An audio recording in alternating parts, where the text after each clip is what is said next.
ఐదేళ్ళు ఈయన దిగిలోపు పూర్తి చేస్తారా లేదనేదే కదా మెయిన్ టాపిక్. దేని మీద ఆధారపడి ఉంటుంది అది? వీళ్ళు ఇచ్చే రిపోర్ట్ మీద, కేంద్రం తీసుకునే డెసిషన్ మీద? వీళ్ళు ఇచ్చిన రిపోర్ట్ ఆధారంగా కేంద్రం డెసిషన్ తీసుకుంటుంది. అది వేరు ఇది వేరు కాదు. అదే కేంద్రమే వేసింది ఇది.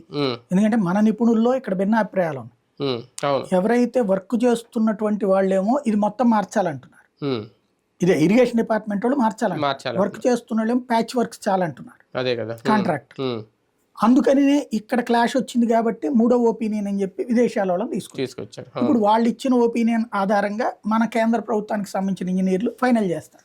పోలవరం అథారిటీ ఫైనల్ చేస్తుంది. దాని ఆధారంగా రేపు పొద్దున వర్క్స్ ఉంటాయి. కాబట్టి ముందు అసలు వాళ్ళు ఇచ్చే నివేదిక బేస్ చేసుకుని ఉంటుంది. ఇప్పుడైతే ఒక ఆశ కుదిరింది, అవుతుందిలే అన్నటువంటిది. ఎందుకంటే వాళ్ళు ఏదో ఇట్లా అంటున్నారు అన్నట్టు. వాళ్ళు నివేదికలో ఏమిస్తారు అది తేలాలి. మళ్ళీ కాంట్రాక్టర్ మార్చే ఆలోచన ఏమన్నా ఉంటుందా రాష్ట్ర ప్రభుత్వానికి? ఇదంతా అయ్యాక తేలుతుంది. ఇదంతా అయ్యాక ఆ స్థాయి సామర్థ్యం, అంటే ఇప్పుడు ఎలా కన్స్ట్రక్ట్ చేయాలని చెప్పారు, దాని స్థాయి సామర్థ్యం ఉందా మెగాకి?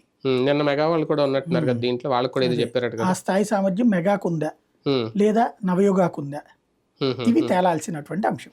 దాని మీద ప్రభుత్వం ఏమన్నా కమిటీ వేయాలా? ఇప్పుడు రాష్ట్ర ప్రభుత్వానికి ఏం సంబంధం లేదు ఇంకా.